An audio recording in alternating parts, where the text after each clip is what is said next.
Before we get in the video, please like, make sure to subscribe, turn on your notifications, go ahead and leave a comment below,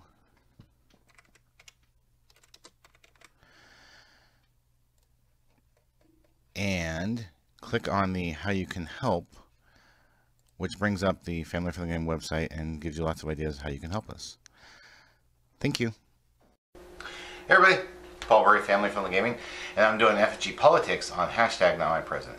So you might have noticed in the 2020 presidential election, right after the media announced Joe Biden as the winner of the presidential election, even though there's all kinds of shenanigans and affidavits for various irregularities and broken laws and that impacted the election.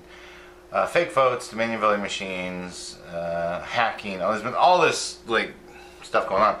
The immediate reaction was hashtag notmypresident. Now, if you remember the 2016 election when Donald Trump won, there was also hashtag notmypresident. And in a lot of ways, I find it sad. I do. I mean, I understand the immediate reaction when you get someone who is going to discriminate against you and be hateful to you based on your religious beliefs or political affiliation, and weaponize the government against other people, swamp of corruption, return, all that. I understand, people doing all that and being unhappy with it, and not only unhappy but being like, oh, this is going to be horrible. You have to live through 4 years of oppression and persecution because so many evil people are going to be put into government. I get it. I totally get it. Although I do think it is a little immature doing hashtag notmypresident. I get it. I get why the people are doing it.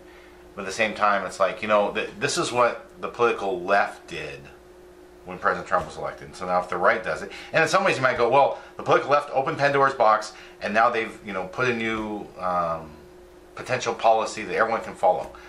I get that. I really do. I'm like, okay, I understand that they're opening Pandora's box, they're adding new things in there, they're redefining things, and then when the right does it, it's like, oh, how dare they, how dare they, how dare they. It's like, well, you know what? The left did it first, now the right does it. Is it good for the goose? What's good for the goose is good for the gander, or is it like they get preferential treatment? We're just a lower class citizen. It's kind of because that's how it kind of looks a lot of ways. So I get that. I also get that a lot of people feel that Joe Biden is the return of swamp of corruption. So I get that as well. On top of that, I know a lot of people who are like, man, Biden's going to be a horrible president. I totally understand that. I mean, 50 years in D.C. and has done very little to help people, so how's he going to help us now? Plus the fact that he sits there and claims he's going to be president of all Americans, and all of his actions prove that he just lied. So it's like, you kind of understand those things, but at the same time, I can't really get behind hashtag notmypresident. And so to me, it's like, no, let's be bigger, let's be better. We can have civil disobedience and not follow their criminal behavior and all the swamp of corruption, like I said. But I understand why people did it, and I admit I had a little chuckle when it first happened on Twitter. I might have even used it once on my personal account to point out that if they could sit there and do this, then we could too. Just to make the point.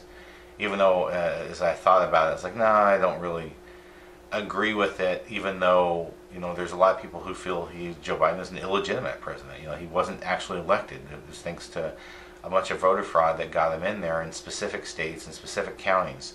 You look at what happened in Atlanta, where they sit there and said they had a water pipe burst. There's all these news stories about the water pipe burst.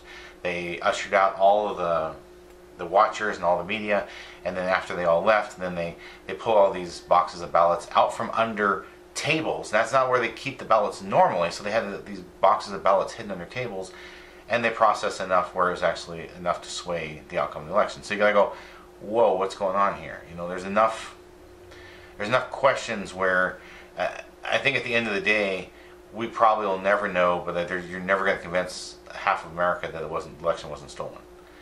And so, I mean, I kind of feel bad. It doesn't really matter, even if I'm doing this on Christmas break. So even if President Trump could find some way to get the election fraud corrected and fixed, I don't think it would change much, because there would be hashtag not my president on him again.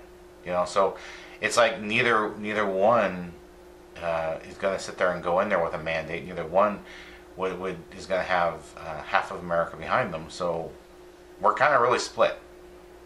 That's my thoughts on the hashtag not my president. I hope everyone has a wonderful rest of your day. Bye.